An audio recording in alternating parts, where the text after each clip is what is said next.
Our first question, please. Jim Marshall, are we witnessing the death throes of Western capitalism? I'm going to bring in, everyone wants to come in again, but I'll just bring in, first of all, Douglas Murray. First of all, very briefly, no, it's not the death throes of Western capitalism, not least because, I mean, what are the alternatives? All of the alternatives to a capitalist economy have shown themselves to be moribund and disastrous, and I think that capitalism certainly hasn't shown that. Look, I mean, the other thing to say, it's not just the banks, of course. It's about nation after nation spending beyond its own means. It is why we've not only got the crisis in the Eurozone, but the crisis in America over the debt ceiling there.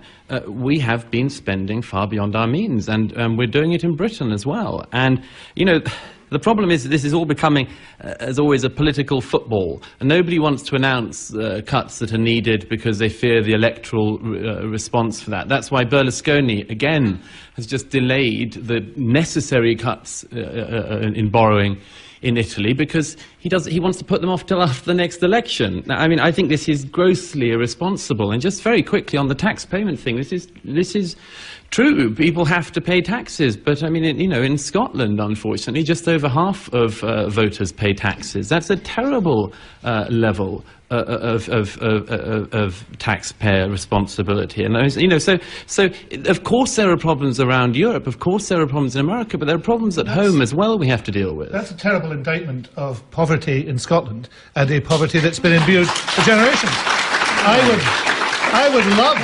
I would love a situation in which Scotland was a wealthier country and more people paid tax. We have to overcome the legacy of misgovernance in Scotland under the Union for a whole period of time. Rory Stewart. On the Western capitalism point, I think we need to be very, very aware of the fact that we're now very dependent on China and Brazil. And as Gisela said, China is, of course, dealing with very, very complex problems. And Brazil now has an overvalued currency. It's very, very reliant on oil and gas exports. So we should not get ourselves into a deluded situation of believing that even China and Brazil are safe and that we can indefinitely continue to grow off their back. Jim Marshall, you put the question. What's your thought? Well, although the panel are very articulate, I don't really feel that they've got the answers here, because I feel that if politicians had the answers, we wouldn't be in this mess that we are today. And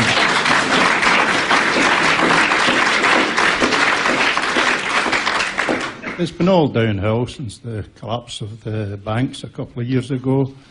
We're heading for a double-dip recession. The politicians just don't know what to do. They're totally mesmerised. Those politicians that are not in the pocket of Rupert Murdoch, that is.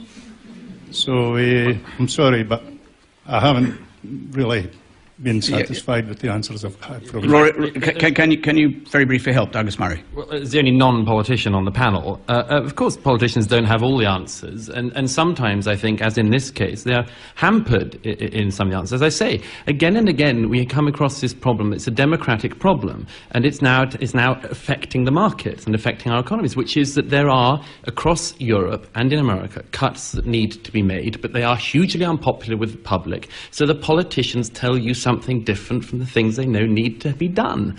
And until the public address some of these questions, and until the public have some of this explained, as it were, and that there is a lie going on in our political system. You cannot keep on spending beyond your means as a country any more than as an individual or as a household, and we have to deal with that.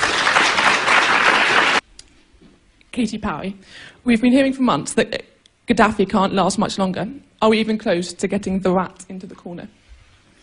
Rory Stewart.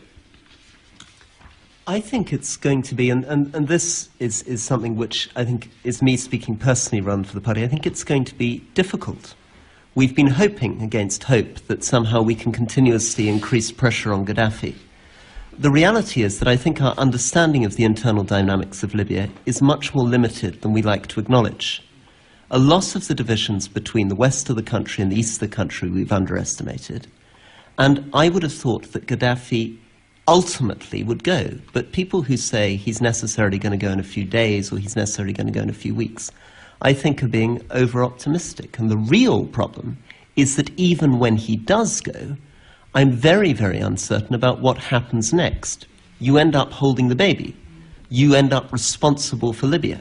How on earth do Western countries take responsibility for a country of 6.5 million people on the edge of the Mediterranean when Gaddafi goes, and where do we think we have the lessons to apply to that country? Do you think it was premature, given what you just said, for the government to say that they no longer recognise Gaddafi, but they do recognise as the sole governing authority the rebels, who some analysts think of as a very disparate group? And of course General Yunus was assassinated, their leader, apparently by one of them. I think in the end the logic of what we did out of the back of that UN resolution were going to lead us to recognise the rebels. It no longer made any sense to continue to recognise Gaddafi and deal with Gaddafi's diplomats when we had set ourselves so clearly against him. It moved from protecting the civilian population in Benghazi to quite an explicit desire to topple Gaddafi. Recognition of the rebel government was a necessary part of that.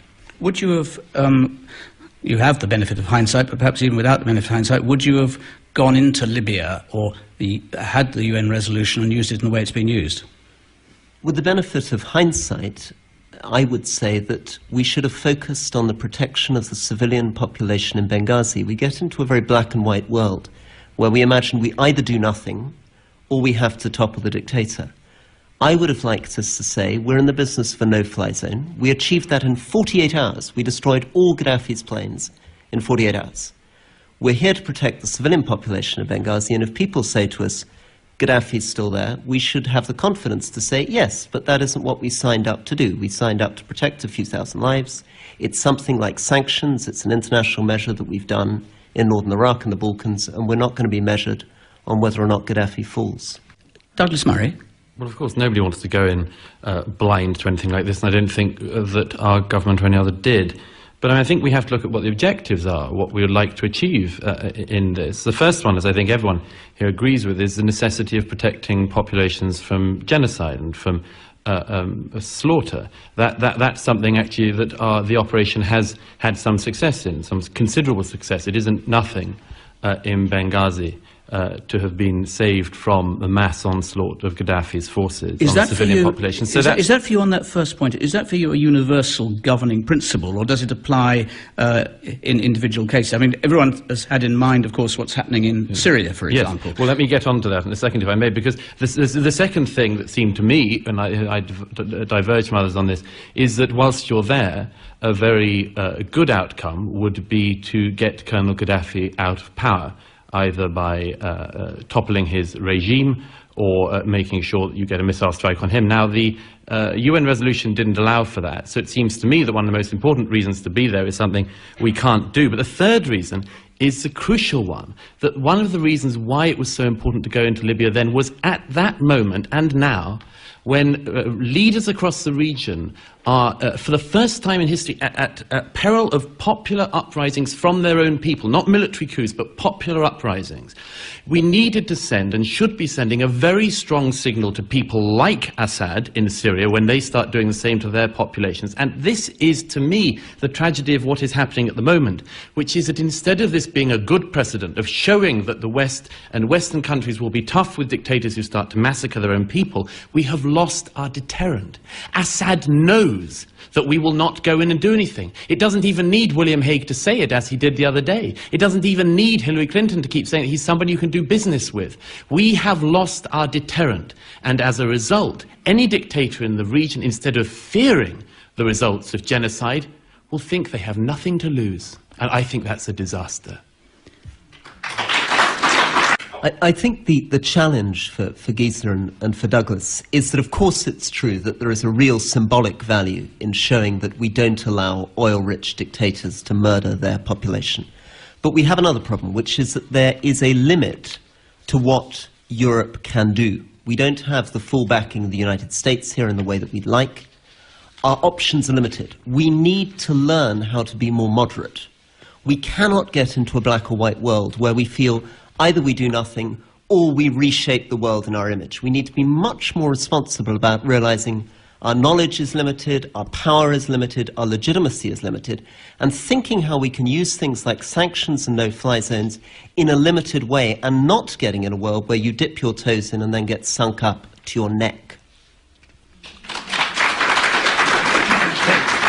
on that last specific point, that you dip your toes in and get sunk up to your net if you're not careful, and that's even worse than going in there and failing.